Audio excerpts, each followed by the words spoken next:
Եվ ազգային ժողովում շարունակվում են Հայաստանի Հանրապետության 2026 թվականի պետական բյուջեի մասին օրենքի նախագծի քննարկումները մշտական հանձնաժողովների համատեղ նիստերում եւ այսօրվա նիստը ֆինանսավարական եւ բյուջետային հարցերի մշտական հանձնաժողովը համատեղում է պետաիրավական հարցերի մշտական հանձնաժողովի հետ նիստը կսկսենք ինչպես միշտ ֆինանսական զեկույցով, որը կներկայացնի ֆինանսների նախարար Վահե Հովհաննիսյանը, խնդրեմ պարոն Հովհաննիսյան։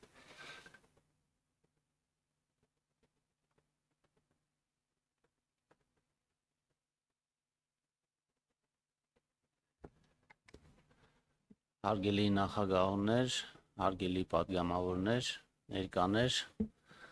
ձեզ եմ ներկայացնում մի շարք գերատեսչությունների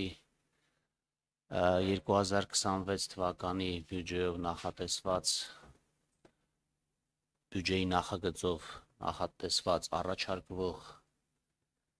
միջոցների հատկացումը առաջին գերատեսչությունը, որը կներկայացնեմ, դա Արդարադատության նախարարությունն է։ Նախարարությանը 2026 թվականին առաջարկվում է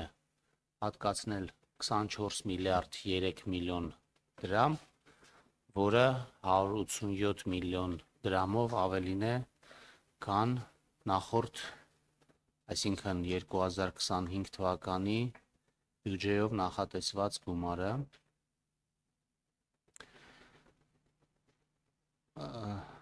Երկրորդ գերատեսչությունը դա բարձրագույն դատական խորհուրդն է, որտեղ առաջարկում ենք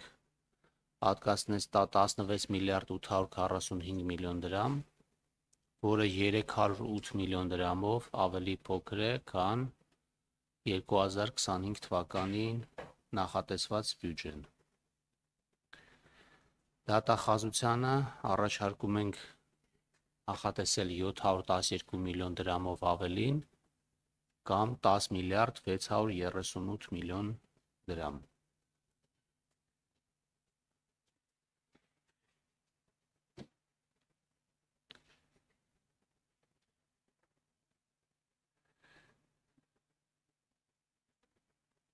Սա հիմնականում պայմանավորված է ապառատային ծախսերի որոշակի ավելացմամբ։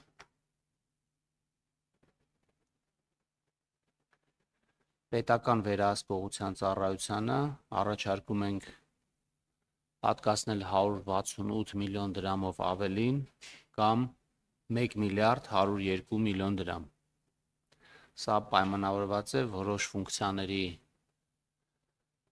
պետական վերահսկողության ծառայություն տեղափոխման հանգամանքով եւ հաստիկների ավելացման հանգամանքով։ Ազգային ժողովին առաջարկվում է հատկացնել 68 միլիոն դրամով ավելի քիչ, կամ 7 միլիարդ 4 միլիոն դրամ։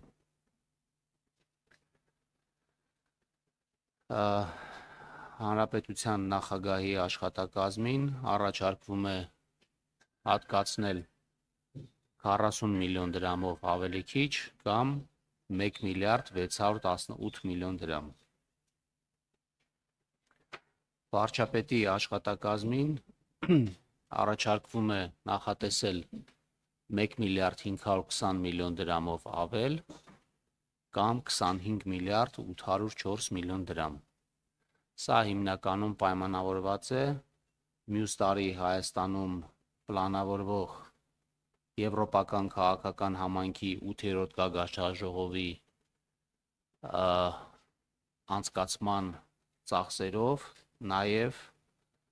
սննդամթերքի անվտանգության տեսչական ոլորտում լաբորատոր փորձարկումների համար նախատեսվող հավելյալ գումարներին։ Կենտրոնական ընտրական հանձնաժողովում առաջարկվում է հատկացնել 7 միլիարդ 20 միլիոն դրամով ավելին, քան 25 թվականին, կամ 7 միլիարդ 513 միլիոն, սա պայմանավորված է մյուս տարի պլանավորվող ազգային ժողովի հերթական ընտրությունների անցկացմամբ։ Կոռուպցիայի կանխարգելման հանձնաժողովին առաջարկում ենք հատկացնել 15 միլիոն դրամով ավելի քիչ կամ 405 միլիոն դրամ։ Եվ վերջում ամենակարևոր մարմինը սահմանադրական դատարանը առաջարկում ենք հատկացնել 41 միլիոն դրամով ավելին կամ 912 միլիոն դրամ։ Այսքանը, եթե հարցեր կան, սիրով կպատասխանեմ։ Շնորհակալություն, պարոն Հովհաննիսյան, առաջ